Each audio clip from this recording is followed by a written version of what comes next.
தேசத்தின் மீது கொண்ட பற்றா இல்லை அரசியல் அப்படின்னு பார்க்கும்போது தமிழ்நாட்டில் இருக்கிற இப்போ ஆட்சி இருக்கிற திராவிட முன்னேற்ற கழகத்தின் கூட கூட்டணி வச்சிருக்கிற கூட்டணி கட்சி தலைவர்கள் முக்கியமா திருமாவளவன் எந்தெந்த இடத்துல எல்லாம் தன்னுடைய குரலை கொடுக்கணுமோ அங்கெல்லாம் குரல் கொடுக்கறது இல்ல. முக்கியமா எந்த இடத்துல குரல் கொடுத்திருக்கணும், உங்க கூட்டணியில் இருக்கிற கட்சியை சார்ந்த ஒரு நபரால் 2 வயசு குழந்தை, பிஞ்சு குழந்தை, என்னன்னு உலகமே தெரியாத குழந்தைய கற்பழிச்சு கொண்டிருக்காங்க. எனக்கு பெத்த வயிறு பத்தி தெரியுது. பெண் பிள்ளைகளை பெற்றவங்களுக்கு மட்டும்தான் தெரியும் தமிழகம் எவ்வளவு பாதுகாப்பு இல்லாத சூழல்ல நாளுக்கு நாள் இப்படி மாறிட்டு இருக்கு அப்படிங்கறத. அதையெல்லாம் கேட்கறதுக்கு திராணி இல்ல. தலித் இளைஞரை கேட்கும் போதே மனசு பதறி போகுது. கொலை பண்ணிருக்காங்க ஜனவரி கடைசியில். அது இன்னும் வெளில வரல. சமூக ஊடகங்கள்னால பல பேர்னால பேசப்பட்டங்காட்டிக்கு இப்ப மக்களுக்கு தெரிஞ்சிருக்கு. இத பத்தி கேட்க திராணி இல்ல. ரோட்ல இறங்கி போராட்டம் பண்ணிட்டு இருக்காங்க தூய்மை பணியாளர்கள், செவிலியர்கள், அரசு ஊழியர்கள், ஆசிரியர்கள். அவங்களுக்கு குரல் கொடுக்க நேரம் இல்ல. இதற்கெல்லாம் நேரம் இல்லாத திருமாவளவனுக்கு இன்னைக்கு ஈரானினுடைய தலைவரை சுட்டு கொண்டுட்டாங்களா. அமெரிக்காவுக்கும் இஸ்ரேலுக்கும் எதிர்த்து கண்டன ஆர்ப்பாட்டம் ரோட்ல நடத்திட்டு இருக்காங்க. கண்டிக்கிறோம் கண்டிக்கிறோம், அமெரிக்காவையும் இஸ்ரேலையும் கண்டிக்கிறோம். இதே வாயை வச்சுட்டு பகல்காம்ல நம்ம நாட்டு மக்களை சுட்டு கொன்னாங்க இல்லையா, அப்ப எங்க போச்சு உங்களுடைய போராட்டம்? இதுதான் நாட்டின் மீது கொண்ட பற்றா? மக்கள் இதெல்லாம் யோசிக்கணும். யாருக்கு ஓட்டு போடணும் அப்படிங்கறத யோசிங்க. எந்த தலைவர் யாருக்காக குரல் கொடுக்கறாங்க, எப்ப குரல் கொடுக்கறாங்கன்னு பாருங்க. நம்மளுடைய பாதுகாப்பு நம்ம கையில இருக்கு. அது ஒரு ஓட்டு மூலியமா இருக்கு. ஏன்னா உலகம் முழுக்க பாருங்க, எந்த பக்கம் திரும்பினாலும் குண்டு வெடிப்புகள் நடந்துட்டு இருக்கு.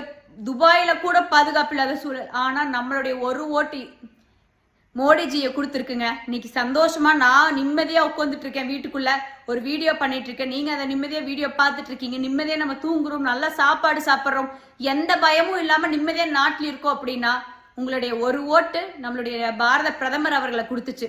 அந்த ஒரு ஓட்டு தமிழகத்துக்கும் நல்ல தலைவரை தேர்ந்தெடுக்கும்னு நம்புறேன்.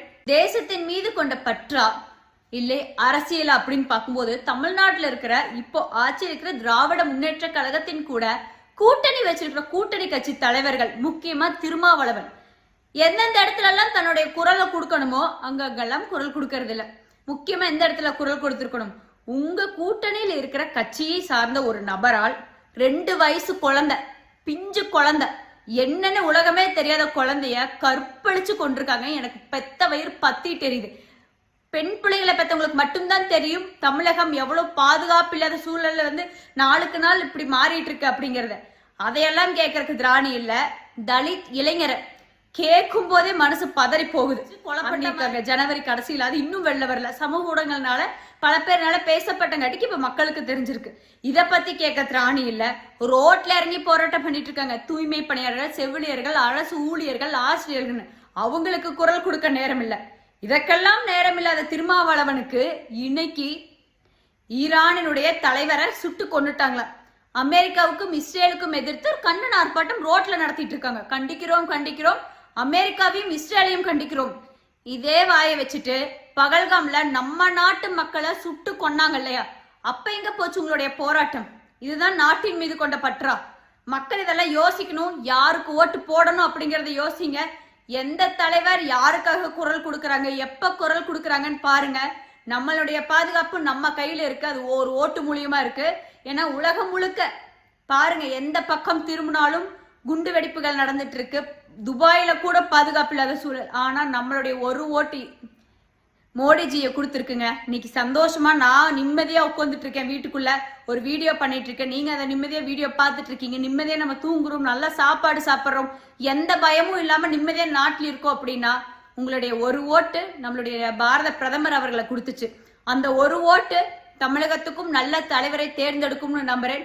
தேசத்தின் மீது கொண்ட பற்றா இல்லை அரசியல் அப்படின்னு பார்க்கும்போது தமிழ்நாட்டில் இருக்கிற இப்போ ஆட்சி இருக்கிற திராவிட முன்னேற்ற கழகத்தின் கூட கூட்டணி வச்சிருக்கிற கூட்டணி கட்சி தலைவர்கள் முக்கியமா திருமாவளவன் எந்தெந்த இடத்துல எல்லாம் தன்னுடைய குரலை கொடுக்கணுமோ அங்கெல்லாம் குரல் கொடுக்கறது இல்ல. முக்கியமா எந்த இடத்துல குரல் கொடுத்திருக்கணும், உங்க கூட்டணியில் இருக்கிற கட்சியை சார்ந்த ஒரு நபரால் 2 வயசு குழந்தை, பிஞ்சு குழந்தை, என்னன்னு உலகமே தெரியாத குழந்தைய கற்பழிச்சு கொண்டிருக்காங்க. எனக்கு பெத்த வயிறு பத்தி தெரியுது.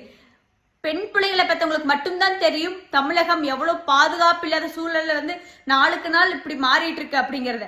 அதையெல்லாம் கேட்கறதுக்கு திராணி இல்ல. தலித் இளைஞரை கேட்கும் போதே மனசு பதறி போகுது. கொலை பண்ணிருக்காங்க ஜனவரி கடைசியில. அது இன்னும் வெளில வரல. சமூக ஊடகங்கள்னால பல பேர்னால பேசப்பட்டங்காட்டிக்கு இப்ப மக்களுக்கு தெரிஞ்சிருக்கு. இத பத்தி கேட்க திராணி இல்ல. ரோட்ல இறங்கி போராட்டம் பண்ணிட்டு இருக்காங்க தூய்மை பணியாளர்கள், செவிலியர்கள், அரசு ஊழியர்கள், ஆசிரியர்கள். அவங்களுக்கு குரல் கொடுக்க நேரம் இல்ல. இதற்கெல்லாம் நேரம் இல்லாத திருமாவளவனுக்கு இன்னைக்கு ஈரானினுடைய தலைவரை சுட்டு கொண்டுட்டாங்களா. அமெரிக்காவுக்கும் இஸ்ரேலுக்கும் எதிர்த்து கண்டன ஆர்ப்பாட்டம் ரோட்ல நடத்திட்டு இருக்காங்க. கண்டிக்கிறோம் கண்டிக்கிறோம், அமெரிக்காவையும் இஸ்ரேலையும் கண்டிக்கிறோம். இதே வாயை வச்சுட்டு பகல்காம்ல நம்ம நாட்டு மக்களை சுட்டு கொன்னாங்க இல்லையா, அப்ப எங்க போச்சு உங்களுடைய போராட்டம்? இதுதான் நாட்டின் மீது கொண்ட பற்றா? மக்கள் இதெல்லாம் யோசிக்கணும். யாருக்கு ஓட்டு போடணும் அப்படிங்கறத யோசிங்க. எந்த தலைவர் யாருக்காக குரல் கொடுக்கறாங்க, எப்ப குரல் கொடுக்கறாங்கன்னு பாருங்க. நம்மளுடைய பாதுகாப்பு நம்ம கையில இருக்கு. அது ஒரு ஓட்டு மூலியமா இருக்கு. ஏன்னா உலகம் முழுக்க பாருங்க, எந்த பக்கம் திரும்பினாலும் குண்டு வெடிப்புகள் நடந்துட்டு இருக்கு. துபாயில கூட பாதுகாப்பு இல்லாத சூழல். ஆனா நம்மளுடைய ஒரு ஓட்டு மோடிஜியை கொடுத்துருக்குங்க. இன்னைக்கு சந்தோஷமா நான் நிம்மதியா உட்காந்துட்டு இருக்கேன் வீட்டுக்குள்ள, ஒரு வீடியோ பண்ணிட்டு இருக்கேன். நீங்க அதை நிம்மதியா வீடியோ பார்த்துட்டு இருக்கீங்க. நிம்மதியா நம்ம தூங்குறோம், நல்ல சாப்பாடு சாப்பிட்றோம், எந்த பயமும் இல்லாம நிம்மதியா நாட்டில் இருக்கோம். அப்படின்னா உங்களுடைய ஒரு ஓட்டு நம்மளுடைய பாரத பிரதமர் அவர்களை கொடுத்துச்சு. அந்த ஒரு ஓட்டு தமிழகத்துக்கும் நல்ல தலைவரை தேர்ந்தெடுக்கும்னு நம்புறேன். நன்றி.